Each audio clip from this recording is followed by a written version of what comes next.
Moving on to our larger tattoos, you can see that I've got a part of a leg sleeve here. This is a hilled tattoo. And I just like the way that it's hilled in. I like the flow on the leg.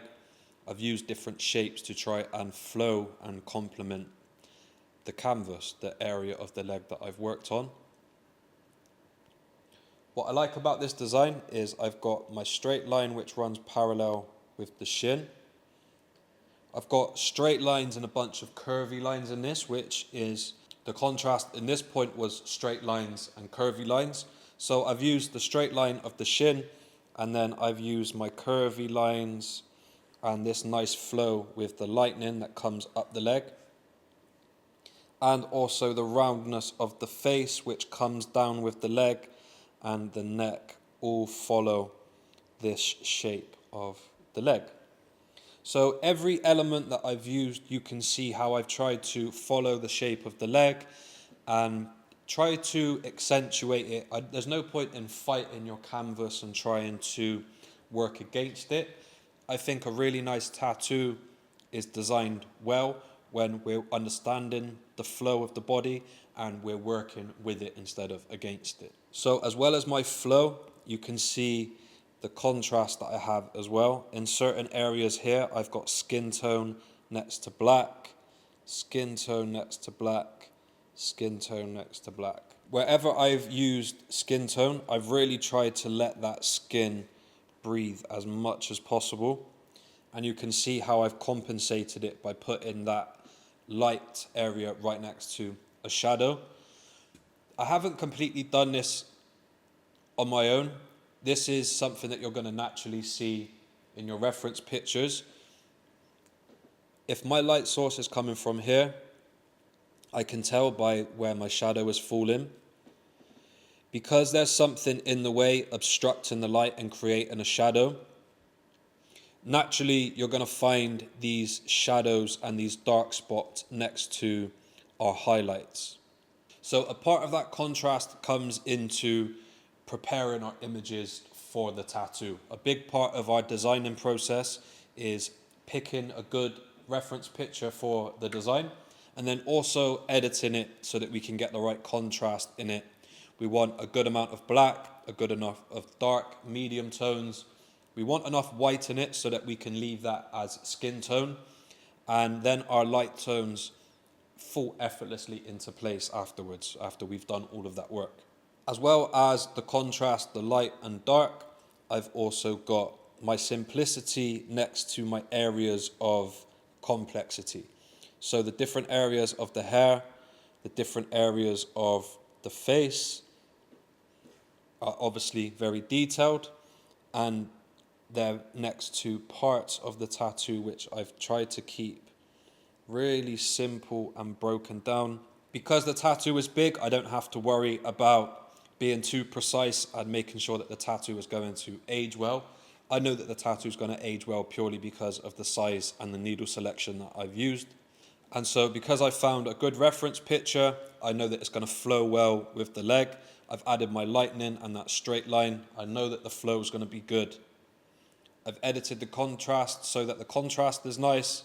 And at that point, once the stencil's on and I'm tattooing, I'm just trying to be mindful of where I want to pay most attention to and where I want to keep more simple. This design I put together in a slightly different way. This had a bit of a different formula, but I still wanted to flow and have meaning to the design of the tattoo. So this is part of a leg sleeve, and my client told me that he wanted the Day of the Dead girl on the inside of the leg. We have already done similar work on the outside of the leg, so we were just carrying on the theme. When we spoke about the potential of what we were going to do here, we said about the Day of the Dead girl with some roses and some butterflies. And so from there, before I even started to find some reference pictures, I tried to imagine how the tattoo would flow up that body part before I've even looked for reference pictures. Sometimes I'll find reference pictures because of the shape of the reference picture. Sometimes I can identify a particular shape or flow in it, and I can instantly imagine how that would fit on a body part and flow really well. Other times I can imagine what I want, and then it's a case of having to find the image or even create an image that is going to fit the body part the way that I want it to. So on this case, I knew what I wanted to do, and I had to just go out and find the reference pictures and create the design that I had in my head. So similar to the last leg piece that I just went through, I worked with the flat part of the shin as almost a frame, and I wanted some of the tattoo to come out into the calf where the calf is. So I always imagined a rose being at the bottom. I imagined the face being on the widest and flattest part of this calf up here. The biggest part of the canvas, typically I like to put the main feature there. So that would be a face, for example. The same goes for the outside of a forearm or the top of an arm. The inside of the leg, the place where I've put the face here, it's just like the prime real estate of that part of the leg.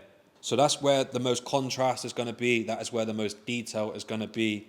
I knew that I wanted this rough layout, and I knew that there was going to be some butterflies floating around. When I started putting the piece together, I thought it would be a cool idea to have the hand involved and have the hand almost holding a butterfly. And once I started putting the face with the hand and the rose in place, I started getting these negative spaces where I knew it would be a really good opportunity for me to put some of these butterflies. And so by the process of trial and error and kind of knowing where I want some things to go, it leaves open spaces for other things to naturally flow and fall into the design. The fact I've put the hand in here, which brings a little bit of motion and energy into the tattoo, you can almost imagine the butterfly flying off the hand and the other butterfly that's above her head. I wanted you to be able to almost imagine the process of her letting the butterflies go.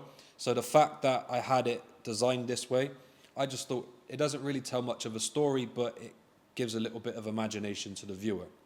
In the rose, in the butterfly, in both of the butterflies, even the hand and the hair, I tried to stay relatively simple.